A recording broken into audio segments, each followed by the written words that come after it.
Selamat pagi buat kita semua, Bapak Ibu dosen, penguji, dan kepada Saudara Immanuel. Hari ini kita akan menguji seminar proposalnya yang berjudul Gereja sebagai Ibu, soal tinjau historis praktis tentang pemahaman Yohanes Calvin bahwa gereja sebagai ibu dan refleksinya bagi panggilan GBKP sebagai ibu bagi jemaat. Sebelum kita mulai ujian ini, kita berdoa. Bapa dalam surga, kami bersyukur pagi ini boleh memulai aktivitas kami khususnya untuk seminar proposal di STT FCD Medan, dan pagi ini mendapat giliran untuk Saudara Immanuel. Berkatilah Immanuel dalam memaparkan dan menyampaikan isi hatinya, sehingga boleh kami bahas, memuli, menolong dia untuk menuliskan karya ilmiah dalam bentuk skripsi. Berilah dia roh hikmat bijaksana sehingga dapat menjelaskannya dengan sistematis. Berkati kami para penguji untuk dapat memberi masukan yang terbaik untuk penyelesaian studi ini. Dalam nama Yesus kami berdoa dan bermohon kepadamu. Amin. Amin. Silakan Saudara Immanuel untuk menyampaikan beberapa pokok pikiran yang berkaitan dengan proposalmu ini. Waktunya 7 menit ya. Silakan. Ya, jadi terima kasih kepada saya, kepada Bapak Ibu dosen yang saya hormati. Jadi di sini saya mengangkat judul proposal saya, yaitu Gereja sebagai Ibu, suatu tinjauan historis praktis tentang pemahaman Yohanes Calvin bahwa gereja sebagai ibu dan refleksinya bagi panggilan GBKP sebagai ibu bagi jemaat. Jadi yang pertama perlu kita tahu bahwa gereja adalah sebuah persekutuan orang-orang percaya yang datang untuk menyembah Tuhan, yang datang untuk menyerahkan diri kepada Tuhan, seperti itu dia. Jadi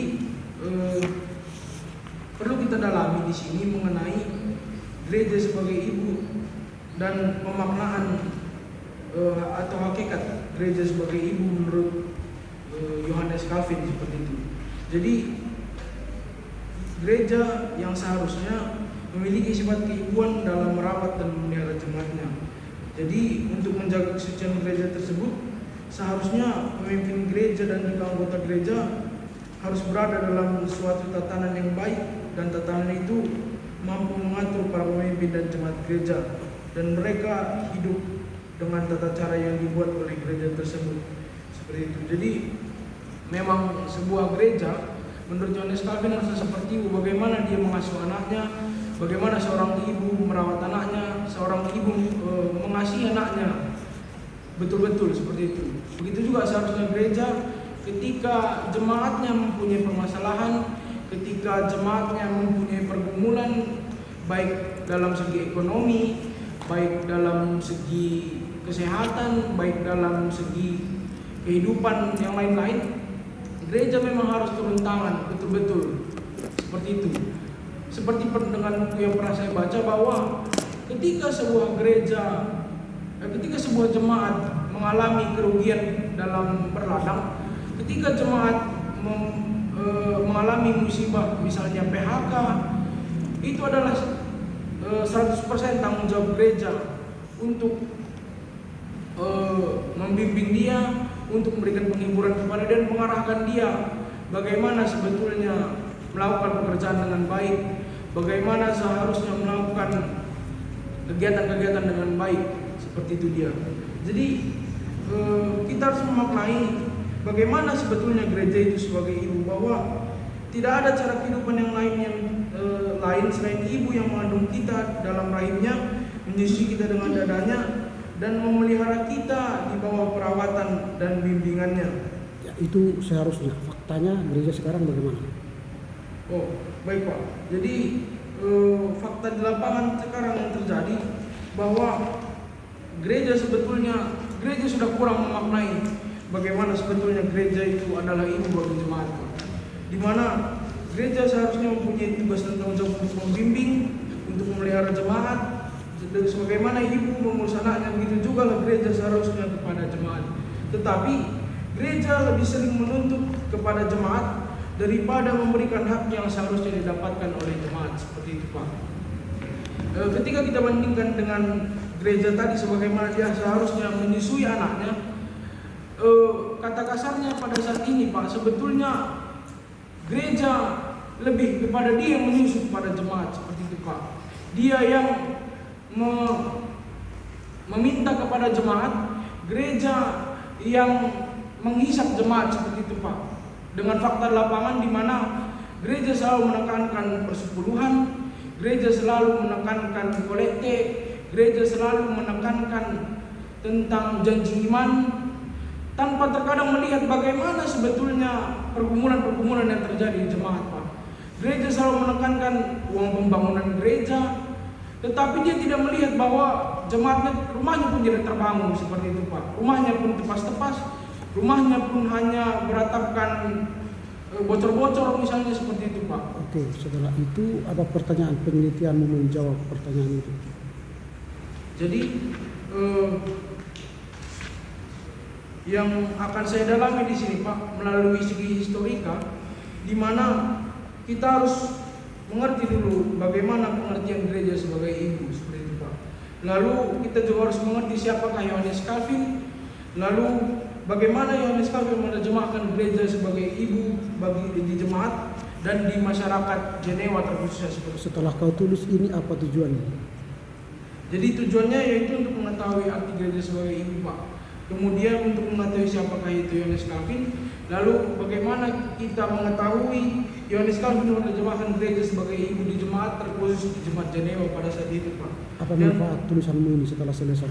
Bagaimana Pak? Manfaatnya apa tulisannya ini? Jadi manfaat yang bisa kita dapat nanti Pak, yang pertama itu penulisan karya bertujuan untuk menambah pengetahuan dari saya terkhusus penulis Pak, di dalam menerapkan kehidupan di pelayanan bergereja ke depannya. Kemudian bagi kampus juga Pak, bagaimana materi ini atau tulisan ini juga bisa berguna bagi kampus untuk mengajarkan mahasiswa-mahasiswa ke depannya bagaimana selaku pelayan-pelayan yang akan bergereja ke depannya. Dan terakhir itu kepada gereja Pak, bagaimana gereja menerapkan kehidupan gereja sebagai ibu, menerapkan pelayanan-pelayanan bergereja kepada jemaat, bagaimana gereja itu merawat jemaat seperti ibu merawat anaknya. Terus apa metodologi yang digunakan menyelesaikan masalah? Metodologi yang saya gunakan di sini penelitian kualitatif dengan studi kepustakaan Pak, dan juga wawancara, melakukan penelitian-penelitian kepada orang-orang tertentu yang bisa memberi sebuah masukan dari penelitian ini Pak. Sistematika penulisanmu bagaimana? Sistematika penulisan saya Pak, yang pertama itu bab 1, percikan latar belakang masalah, identifikasi masalah, pembatasan masalah, rumusan masalah, tujuan penelitian, manfaat penulisan, metode penelitian, dan juga sistematika penulisan. Kemudian bab 2 nanti akan membahas tentang pengertian-pengertian secara umum Pak, seperti pengertian gereja menurut secara umum, pengertian gereja menurut para ahli, konsep gereja dalam Alkitab, tugasan panggilan gereja secara umum, tugasan panggilan gereja menurut Alkitab, dan pengertian ibu secara umum serta riwayat hidup Yohanes Calvin. Kemudian di dalam bab ini juga akan membahas bagaimana Calvin merefleksikan gereja sebagai ibu dalam konteks di kota Jenewa pada abad ke-16 Pak. Dan yang keempat, dalam bab ini akan membahas refleksi gereja sebagai ibu bagi panggilan GBKB dalam jemaat. Dan bab 5 akan berisikan kesimpulan serta saran Pak. Oke, buku yang kau gunakan berapa? Buku yang saya gunakan ada 9 buku 17 Pak. Lalu kamus 1, jurnal 1 Pak. Tidak ada bahasa Inggris ya? Tidak ada berbahasa Inggris ya? Ada Pak. Apa itu? Yang William S. Johnson Pak. John Calvin, Reformer for the 21 Century Pak. Berarti hanya satu ya? Jurnal 1 lagi bahasa Inggris Pak. Udah cukup? Oke, baik. Terima kasih buat Emmanuel telah memberi gambaran umum rencana penelitianmu ini, dan izinkan kami menambah masukan supaya lebih bagus penelitianmu ini. Dan saya dengar tadi di awal bahwa kamu sudah menyeminarkan ini di dalam seminar sejarah gereja, sehingga saya pikir ini sudah tinggal pematangan, sehingga nanti dalam proyek ini kamu bisa menyelesaikan segera cepat ya. Baik, saya akan memberikan dulu sedikit pengantar, nanti akan ditambahkan Pak MW dan Ibu Rohani Pasu ya. Secara teknis dulu, nanti di awal halaman depan setiap kata-kata sambung tidak usah huruf besar, misalnya sebagai, dan, bagi, untuk, ini, nah itu tidak perlu huruf besar. Tapi kata-kata baku itu harus huruf besar. Misalnya proposal skripsi ini diajukan, D-nya huruf besar. Untuk memenuhi M huruf besar. Nah itu ya. Jadi kalimat baku huruf besar, kalimat tak baku atau kalimat penghubung tak usah huruf besar. Itu untuk melengkapi 2 kali itu, jadi itu coret satu. Baru proposal skripsi tak usah garis bawah. Di halaman 1, gereja sebagai ibu dalam kurung nanti tinjauan titik-titik itu tulis lagi. Dan Immanuel sering menulis yang seharusnya bukan huruf besar jadi huruf besar, huruf kecil jadi huruf besar. Itu sudah saya catat di sini ya. Dan banyak sekali juga kamu tidak menyebut nama kota penerbit ya. Penulisan percetakan yang tidak konsisten. Ya, banyak sekali itu. USA misalnya bukan nama kota, United States of America kayak kita NKRI. Jadi bukan itu yang diminta tapi kotanya, pasti ada kota penerbitnya. Baru misalnya ibu, catatan kaki 1. Bukan si ibu yang menulis. Jadi ada itu penulis. Kalau kamus dia pasti editor atau penyunting. Kalau ada Anton M. Mulyono itu penyunting KBBI biasanya. Tapi tergantung percetakannya, percetakan mana. Kamu tidak ada nama kotanya, nama penerbitnya pun tidak kau sebut. Jadi lengkapi nanti ini, kamus mana yang kau gunakan. Banyak sekali ke KBBI ini. Edisi mana? Edisi Balai Pustaka, edisi Gramedia, edisi banyak sekali. Yang kau gunakan yang mana. Nah baru banyak sekali ini sudah ada nanti saya catat ya soal penulisan dan sistematika. Nah sekarang masuk kepada isi gereja sebagai ibu. Immanuel sudah menjelaskan gereja sebagai ibu seharusnya yang dipahami oleh Calvin.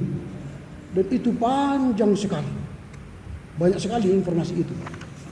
Tetapi ketika masuk pada halaman 9, fakta tentang saat ini nggak jelas. Yang kau sebutkan tadi nggak ada di sini. Nah, tuliskan nanti yang kau sebutkan itu supaya tambah fakta bahwa gereja sekarang tidak seperti arahan Calvin. Seharusnya gereja itu sebagai ibu yang merangkul, memerhatikan, menyusui, membalut luka dan sebagainya, bla bla bla. Tetapi sekarang kenyataan gereja tidak lagi itu, tapi sudah menghisap, menuntut, memaksa, memberi persepuluhan dan membangun gereja, meminta semua uang. Itu tulislah di sini. Di gereja mana itu? Supaya jelas. Karena diidentifikasi masalahmu keluar nama GBKP. Padahal di latar belakangmu tidak ada menyebut satu pun GBKP. Identifikasi masalah itu selalu datang dari latar belakang masalah. Kalau kau sebut di atas GBKP, maka di identifikasi masalahmu ada GBKP. Tapi kalau tidak ada GBKP di latar belakang masalah, jangan sebut di identifikasi. Identifikasi itu ialah masalah yang timbul di latar belakang. Jadi apa yang kau sebut tadi, masukkanlah ke ini, ke latar belakang. GBKP saat ini hanya menuntut kepada warga jemaat. GBKP mana? Jangan hanya GBKP. Mungkin di GBKP A ya, di GBKP C tidak. Di GBKP C itu gembalanya seperti Calvin. Baik, tapi di GBKP lain mungkin bukan seperti Calvin. Maka sebut dia di GBKP mana contohmu itu. Yang perlu kau teliti. Sehingga terbuktilah fakta di lapangan ada GBKP yang tidak seperti ibu. Gitu ya. Perbaikilah nanti itu. Baru dengan demikian nanti pertanyaan penelitianmu bukan lagi apa gereja sebagai ibu, itu sudah ditulis Calvin. Sudah banyak orang menulis itu kalau apa gereja ibu definisinya. Siapa Johannes Calvin? Itu pun sudah banyak buku menulis itu. Tak usah tanya itu lagi. Karena itu bukan pertanyaan penelitianmu. Pertanyaan penelitianmu ialah mengapa gereja tidak berfungsi sebagai ibu? Gereja mana tadi? GBKP mana? Mengapa GBKP Rungkun X tidak berfungsi sebagai ibu? Nah, itu lebih cepat karena tidak ada orang menulis itu selain kau. Jadi sebutkan nanti GBKP mana yang tidak berfungsi sebagai ibu. Mengapa seperti itu ya? Lalu apa yang menyebabkan GBKP X itu tidak berfungsi sebagai ibu? Mungkin banyak faktor itu. Itulah penelitianmu. Pergilah kau ke sana bertanya. Kalau pakai kualitatif. Pergilah kau ke sana pakai uang angket kalau kuantitatif, mencari jawab penelitian itu. Nah, setelah itu nanti sinkronkanlah tujuan penulisanmu dan manfaat penelitian. Metodologi penelitianmu kalau kau sebut tadi kualitatif berarti wawancara. Wawancarailah orang-orang yang berkualitas di sana, baik pendeta, pertua, diaken, warga jemaat, tokoh-tokoh agama, tokoh-tokoh budaya yang mengerti gereja. Jangan wawancarai yang tidak mengerti gereja. Kau wawancarai nanti guru agama, guru SD tapi tidak mengerti gereja sebagai ibu, enggak bagus itu. Tapi wawancarailah orang yang berkualitas. Begitu ya. Nanti kepustakaanmu tambahlah karena persyaratan kita 25. Kalau sudah skripsi nanti ini harus 50. Berbahasa Inggris ini 2 sampai 4, nanti kalau sudah skripsi 8 minimal. Banyak buku berbahasa Inggris kalau gereja sebagai ibu, karena ini bukan tulisan yang baru. Ini tulisan berabad-abad ini yang sudah dikupas oleh banyak teolog. Berbahasa Inggris banyak sekali. Jangan berbahasa Inggris, berbahasa Spanyol, Italia banyak itu. Masa satu dapat. Jadi tambahkan nanti ya. Oke, demikian dari saya. Kami berikan kesempatan untuk lebih mempertajam kepada Pak MW. Iya, terima kasih Pak Rahab. Saya dulu ya Kak ya. Ibu Sinaga setelah saya nanti rupanya. Baik, Immanuel Efraim. Saya tadi sudah tanya langsung ke Ibu BT. Karena udah ada tesis yang judulnya mirip-mirip seperti ini, kan harus kita pastikan bahwa Efraim tidak mengikuti penelitian yang sebelumnya, iya kan? Untuk menjaga akreditasi kampus kita nanti dan Efraim juga supaya dapat ilmu yang baru melalui penelitiannya. Lalu dikatakan Ibu BT rupanya berbeda dengan yang sebelumnya. Begitu ya. Jadi udah saya tanya tadi langsung. Nanti mirip, wah sementara buku-bukunya udah banyak kata para gereja sebagai ibu. Nanti mirip lagi dengan penelitian yang lain kan kurang pas. Baik. Usulan Pak Rahab tadi udah harus masuk lah di latar belakang. Apa masalah sebenarnya? Misalnya kalau persepuluhan itu kan memang sudah bertahun-tahun di GBKP dan cara menghitung persepuluhan itu pun belum sama konsep teolog GBKP, belum sama. Misalnya pendapatan sebulan sekian, apakah hitung 10% atau digabung dengan kolekte yang lain gitu. Kemudian soal pembangunan tadi ya, ada Immanuel sebut uang-uang pembangunan, kan itu juga nggak dipaksakan. Misalnya 1 stroke di gereja-gereja tertentu dibuat 1 stroke kita bagi 3 kepala keluarga, 1 undangan untuk persembahan kita bagi bertiga. Kalau kita anggota mamre, kaum bapak atau anggota sektor, 3 kepala keluarga kita mengisi 1, nama kita bertiga kita isi 1 undangan supaya nggak berat. Memang kalau terus-terusan itu diingatkan bosan juga. Jemaat memang benar seperti yang Efraim katakan, bosan mendengarnya. Nah, apakah seorang ibu membuat anaknya menjadi bosan? Kan boleh juga gitu. Karena mengutip uang pembangunan untuk gereja misalnya atau biaya-biaya lainnya. Kalau persepuluhannya itu kan kalau di GBKP saya pikir masih berbeda perhitungannya ya. Jadi nggak bisa juga kalau Efraim misalnya pendapatan Efraim 1 juta 100.000 harus persembahkan selain kolekte. Nah yang seperti itu dijelaskan juga di dalam. Yang nanti intinya apakah seorang ibu membuat anak-anaknya bosan selain dia pun kesulitan dalam hal ekonomi, itu yang diminta Pak Rahab. Iya, jadi ibu bagaimana menurut Calvin, lalu menurut Alkitab juga, karena Calvin kan pasti berdasarkan Alkitab itu ajarannya di Institutio itu. Nah, apakah sebelum Calvin belum ada yang mengatakan gereja sebagai ibu? Nah, itu juga harus Efraim cari-cari di buku. Karena Calvin juga kan belajar kepada bapak-bapak gereja yang lain, termasuk Martin Luther, dan sebelum Martin Luther, karena ini sejarah gereja. Ya walaupun sederhana lah ya, karena ini tingkat strata S1 kan. Belum S2. Kalau S2 atau S3 tadi harus dicari itu. Coba cek lagi Agustinus, pernah gak mengungkapkan sedikit persoalan yang mirip seperti gereja sebagai ibu? Coba dilihat Agustinus. Biasa dikembangkan dari ajaran Bapak Gereja yang sebelumnya supaya menarik deskripsinya. Karena kalau hanya gereja sebagai ibu kan udah banyak yang tulis, tinggal baca, dikutip, dijelaskan. Lalu Ephraim anggota gereja mana? GBKP mana? Sukamakmur.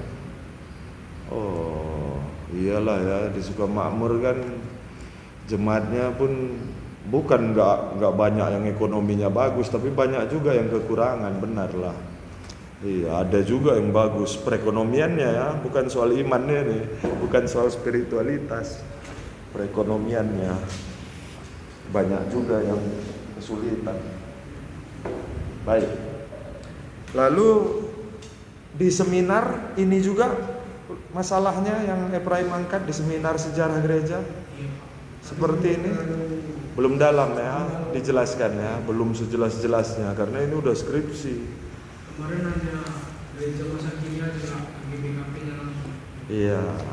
Nah, nanti dilihat juga apa konfesi GBKP, konfesi. Ada itu bukunya, konfesi. Kalau ini enggak, ini kan bimbingan khotbah yang saya bawa. Ada konfesi atau tata gereja dan katekisasi juga periksa. Apakah ada menjelaskan gereja sebagai ibu? Seharusnya ada, seharusnya. Nah itu pun masuk nanti sedikit di latar belakang masalah. Kalau itu pun tidak dijelaskan, ya udah pastilah seperti tadi kejadiannya. Nggak ngerti kita, di katekisasi misalnya nggak ada, di konfesi nggak, gereja sebagai ibu, bukan GBKP beraliran Calvinis, jangan langsung ke sana, udah pasti itu pengakuan dalam sidang sinode itu udah ada. Tapi gereja sebagai ibu ada nggak di buku katekisasi, di konfesi? Cek nanti. Kalau itu nggak ada, masuk ke latar belakang masalah, ya wajar lah GBKP tidak memperlakukan gereja sebagai ibu ya. Nah, cari itu waktu perbaikannya. Nah,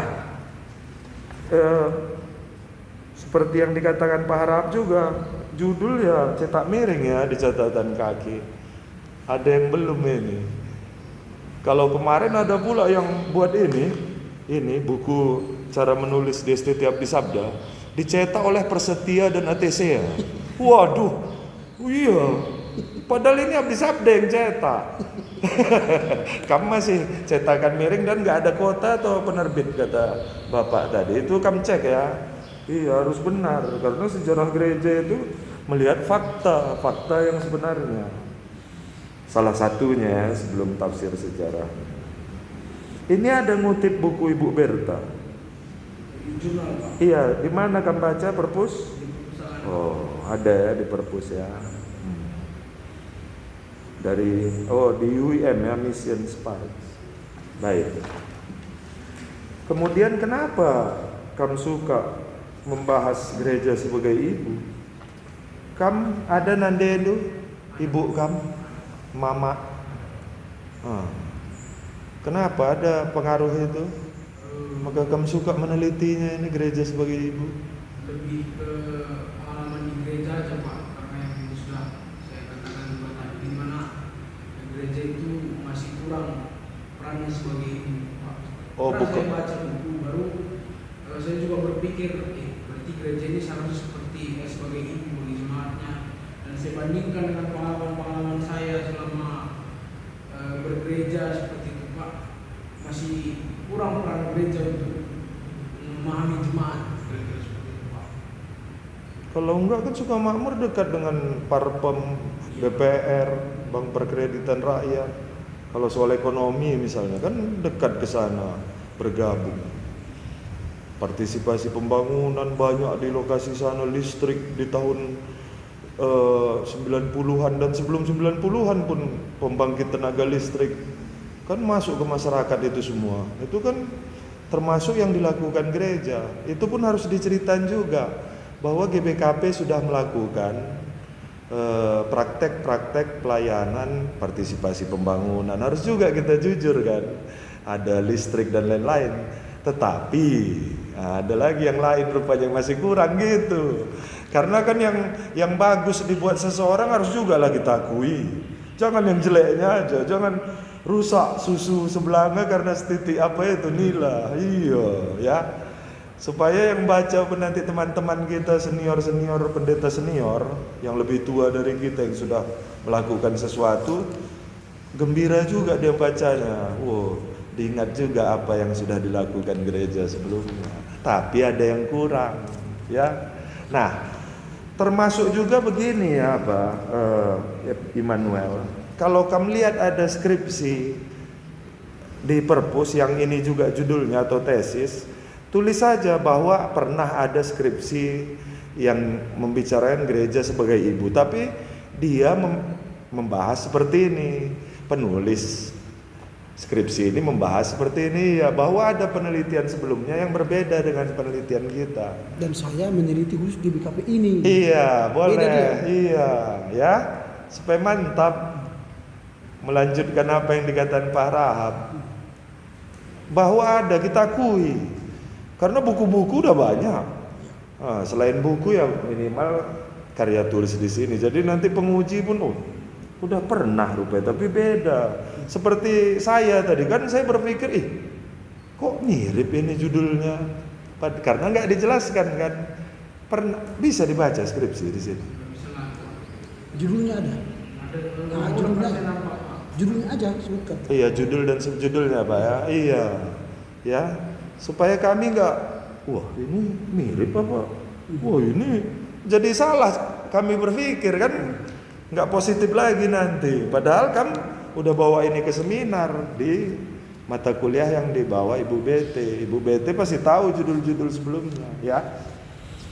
Jadi bukan langsung curiga kami, enggak. Kami uji dulu apa yang kami pikirkan. Kamu pun gitu dalam menulis, diuji. Kalau yang bagus dibuat GBKP ada. Tapi masih ada yang kurang sebagai ibu di tengah-tengah jemaat gereja sebagai ibu.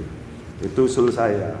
Nanti dengan pembimbingnya ya dilengkapi lagi setelah diperbaiki. Baik, identifikasi masalah di sini kurangnya pemahaman. Nah, kalau mau melihat kurangnya pemahaman ini harus dicek konfesi dan lain-lain tadi, katekisasi ya dan lain-lain. Kalau memang mau lihat itu harus dimasukkan bahwa GBKP tidak punya penjelasan tentang itu ke tengah-tengah jemaat, ya. Lalu ini kurangnya kepedulian gereja terhadap bidang gereja secara holistik.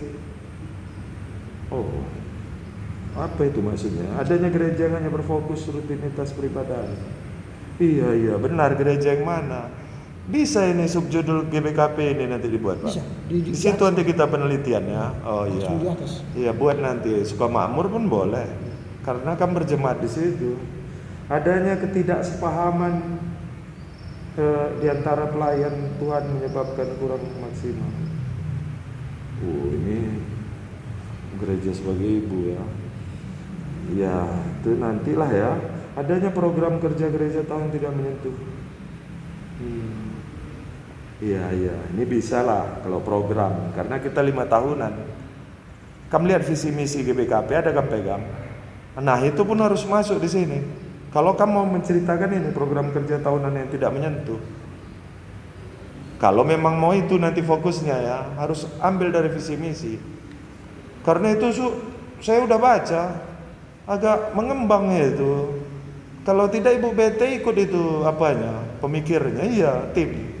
Tapi saya baca kok seakan-akan yang sebelumnya lebih jelas. Tapi entah saya salah pikir, ya. Kamu cek, kamu bandingkan lagi dengan visi misi sebelumnya. Kalau mau ini diangkat, udah. Lalu kalau ini sejarah, kalau begini gereja sebagai ibu, kamu cari juga apa ya dari tata gereja kita. Apakah memang menunjukkan pengakuan kita sebagai gereja Calvinis minimal. Tata gereja yang ini supaya lengkap sejarahnya. Tata gereja GBK. Oh iya, karena kamu di GBKP ngeceknya. Iya, supaya kamu kuasai. Di mana itu kamu bilang, Pak, pasti adalah di dosen di sini datanya. Kalau enggak saya suruh cari ya, atau di perpus. Dapat itu nanti. Kapan kita mulai Calvinis? Ya, harus tahu kamu. Kalau soal gereja sebagai ibu banyak buku, tapi kapan GBKP sebagai Calvinis? Kapan GBKP mengatakan gereja sebagai ibu? Harus jelas. Capek ya? Ya pasti capek kalau sejarah, harus gitulah. Semua jurusan capek. Tapi kamu nanti puas bisa menjelaskan saat di lapangan ya. Immanuel. Baik Pak Harap, saya rasa cukup. Terima kasih. Iya, terima kasih. Selamat ya Efraim mengerjakannya. Baik. Kami serahkan waktu ini kepada Bu Rohni Pasu. Ya, baik. Pertama dulu, ada nggak gambaran-gambaran tentang gereja sebagai ibu dalam Alkitab? Nah, itu harus kau kaji. Nah, sebutan-sebutannya apa? Nah, seperti Yesus juga kan menyebut mempelai gitu ya. Nah, jadi di sini gambaran mempelai itu mencerminkan ibu, ya, mencerminkan sebagai seorang istri. Nah, kan ada tanggung jawab sebagai seorang ibu. Lalu tentang historis tentu harus kau kaji. Kenapa Calvin memiliki sebuah teologi tentang gereja sebagai ibu? Apa yang mendasarinya? Apa yang terjadi pada waktu itu? Tentu kan ada yang terjadi dalam kehidupan gereja, khususnya para pelayan-pelayan gereja. Ini harus kamu kaji ya. Nah, di mana ini kan sebagai suatu kritikan kepada situasi gereja pada waktu itu, di mana gereja tidak lagi memberi memberikan sebuah perlindungan, sebuah seperti sosok seorang ibu yang melayani, tapi udah gereja menjadi dilayani ya dengan berbagai sumbangan yang ditentukan kan gitu. Tidak ada keselamatan di luar gereja, siapa yang memberi sumbangan itu yang paling yang akan masuk surga. Nah, dan banyak juga para ilmuwan-ilmuwan pada waktu itu yang menolak dogma gereja, ajaran gereja.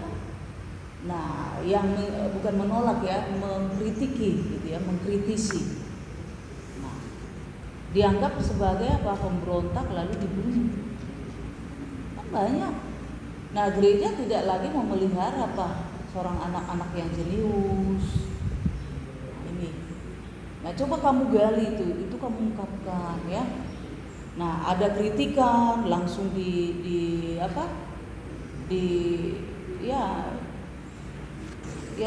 disingkirkan seperti itu. Tidak hanya disingkirkan, dibakar, hukum mati. Coba. Paus adalah katanya? Dewa. Keputusan Paus tidak bisa diganggu gugat. Kan yang mengganggu gugat adalah dianggap sebagai musuh yang harus dibinasakan. Jadi ini harus kamu ungkapkan ya. Ada situasi yang mau dijawab pada waktu itu. Kembali hakikatnya, hakikat gereja sebagai ibu yang mengasuh, memelihara, kan begitu. Nah, kenyataan sekarang bagaimana hakikat gereja? Apakah memang paternalisnya itu yang lebih kuat? Nah, konsep teologi itu kan akan mempengaruhi bagaimana keadaan gereja. Nah, kita melihat kepemimpinan cenderung menjadi ajang untuk pecah kan gitu ya, saling merebut gitu ya. Nah, tapi lupa hakikat lain. Ini kan kita berteologi sering hanya kealahan itu sebagai bapak kan, bukan sebagai ibu.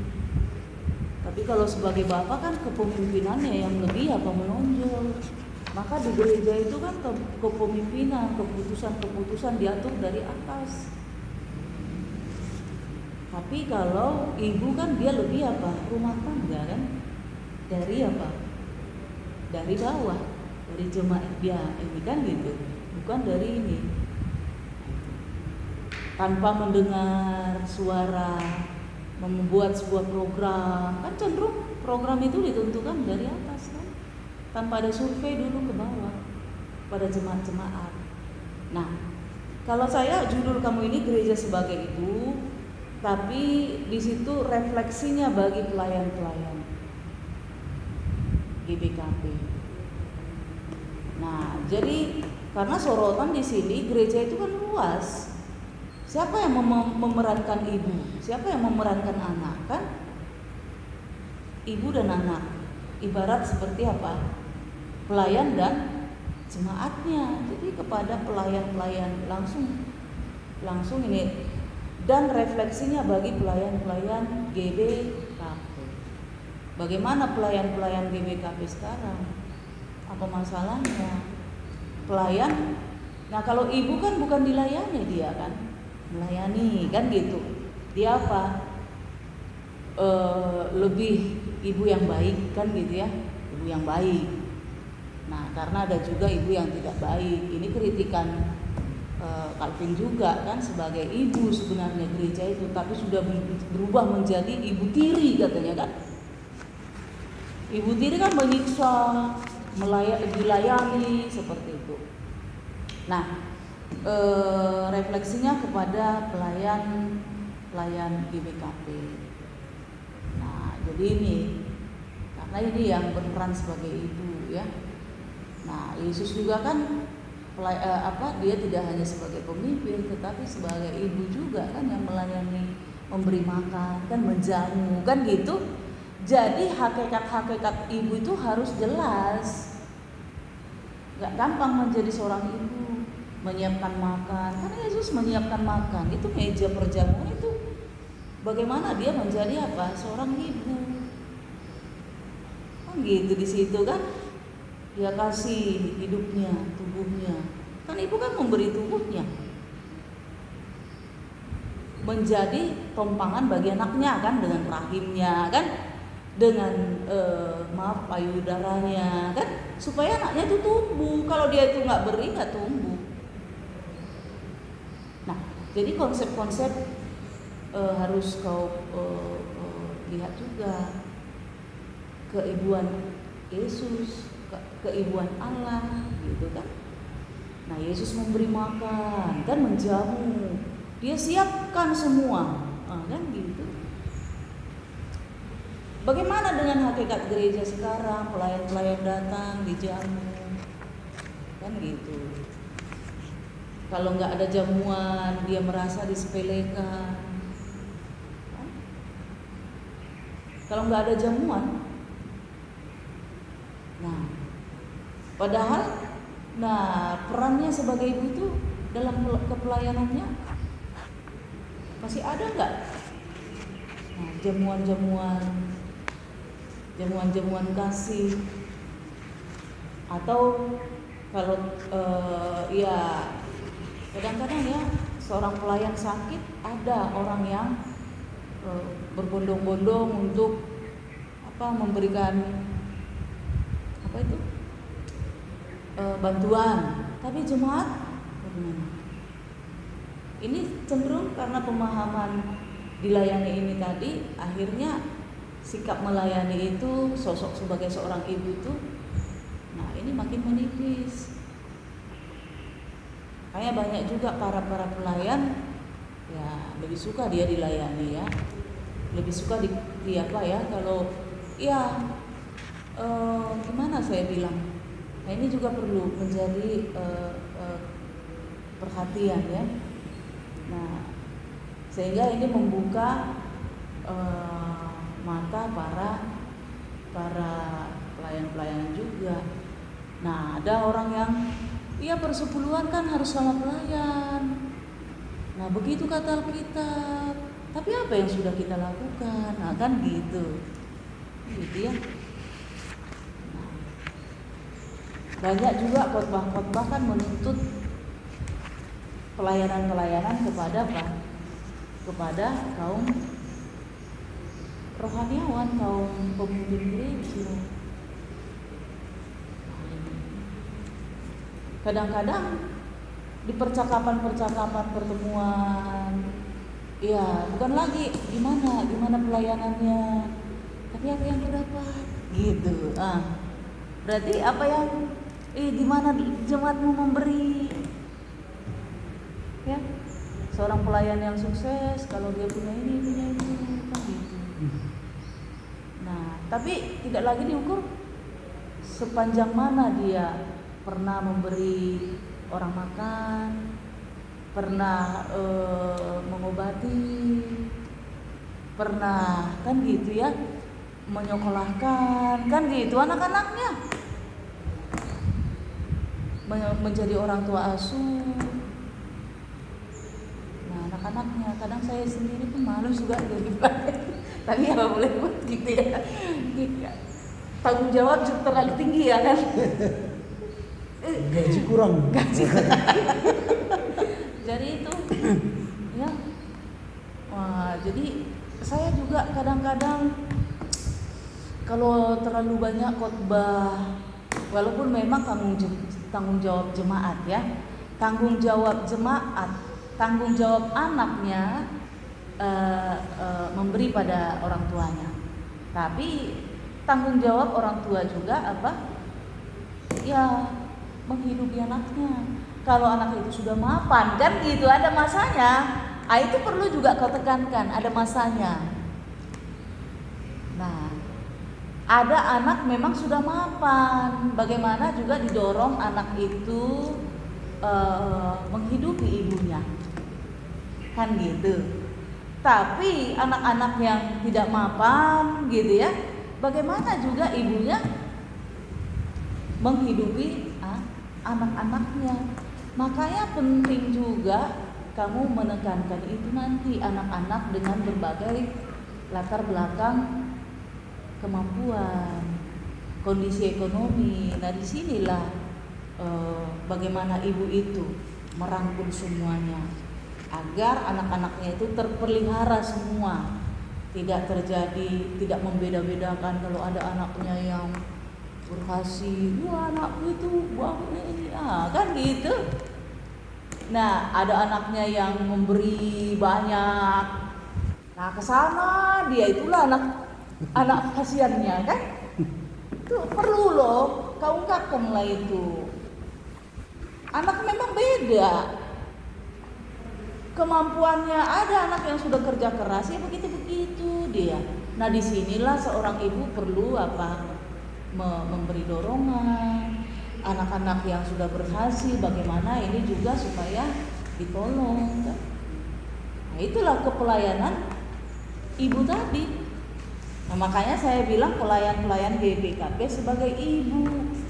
Ibu itu lihat loh semua. Saya misalnya nggak membeda-bedakan anak saya kan gitu. Dia lihat semua. Kalau ada anaknya yang belum kan sedih dia.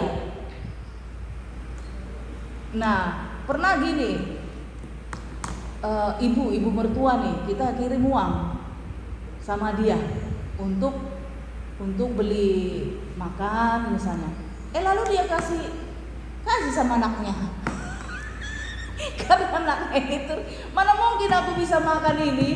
Anakku sana, dia juga punya anak, kehidupannya susah. Dikasihlah ke situ. Nah ini, kenapa sosok ibu itu kan gitu. Nah, jadi kepedulian ibu yang tinggi, itu menjadi tonjolanmu. Nah, ya kan, kepedulian ibu yang tinggi, pengorbanan ibu, kan sosok ibu pelayanan itu bagaimana pelayan, karena hal-hal praktis juga kan yang kamu soroti. Bagaimana pelayan sebagai kepedulian, bagaimana itu kok paparkan, pengorbanan, kepedulian Yesus kan gitu.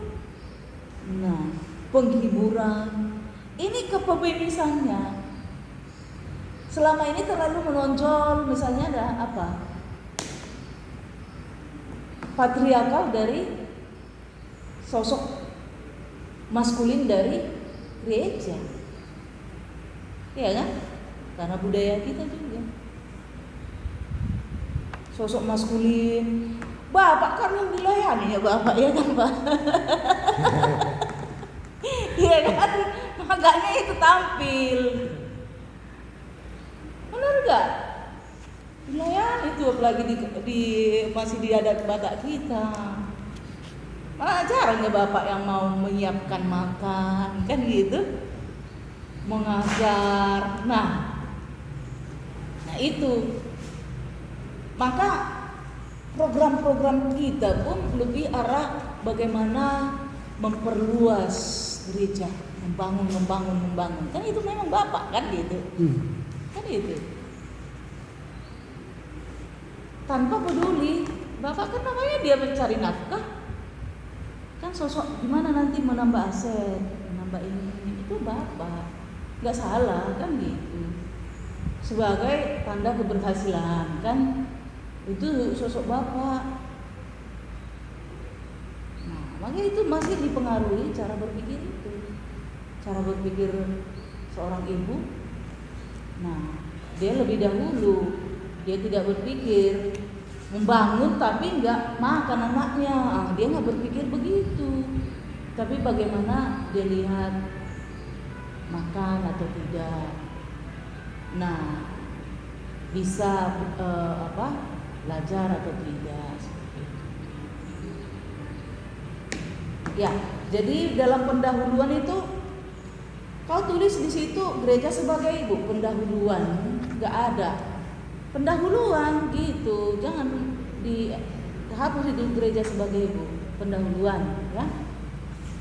Ini nggak boleh gini. Ya, lalu banyak masih salah-salah tulismu, arti, baru pemahaman. Nah ini tiba-tiba kau bikin nanti huruf besar. Tiba-tiba ini kok merupakan huruf besar. Tahu cara pemakaian huruf besar? Nah, harus ini ya.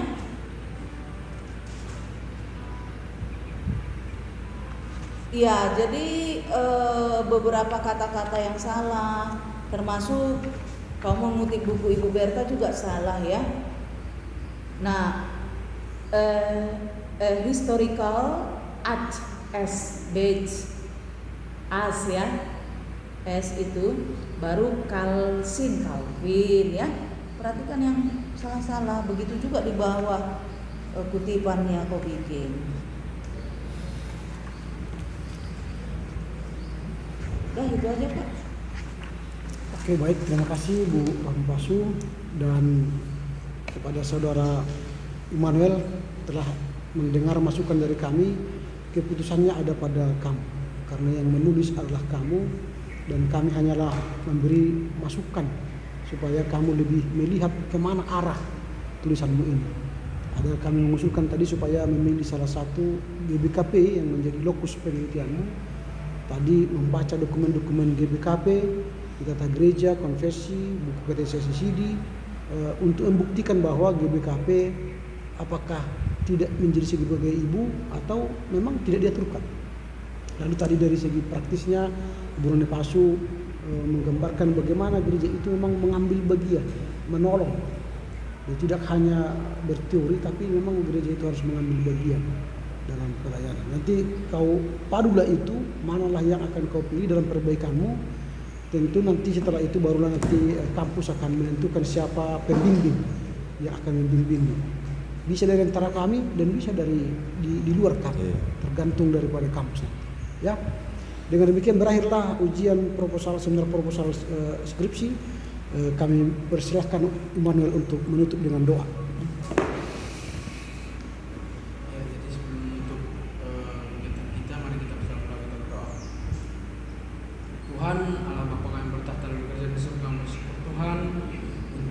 setia serta penyertaan Tuhan yang masih kami rasakan hingga pada pagi hari ini. Sebentar dari Tuhan, kami telah selesai melaksanakan ujian sinar proposal Tuhan, di mana anakmu telah menyelesaikan ujiannya dan juga Bapak Ibu dosen telah membimbing mahasiswanya untuk melaksanakan ujian seminar. Kiranya Tuhan setiap tambahan, masukan-masukan serta pertanyaan-pertanyaan yang diberikan oleh Bapak Ibu dosen bisa dituangkan oleh mahasiswa ke dalam tulisannya, sehingga kiranya Tuhan tulisannya tidak hanya berguna untuk mencapai kelulusannya di STT ini, tapi tulisannya juga berguna bagi pelayanan gereja ke depannya, di mana Tuhan kiranya gereja bisa sebagai ibu bagi jemaat, bisa melayani jemaat, bisa membina serta memelihara jemaat. Sebentar juga Tuhan, kami akan berpisah dari tempat ini. Kiranya Tuhan yang berkati juga Bapak Ibu dosen yang akan melakukan seminar proposal kepada mahasiswa-mahasiswa lain. Kiranya Tuhan yang berkati mereka pribadi, agar kiranya mereka bisa membimbing serta mengarahkan mahasiswa untuk menulis skripsinya dengan baik. Ini doa dan permohonan kami Tuhan dalam Kristus Yesus, kami telah berdoa syukur. Amin. Amin. Oke, silakan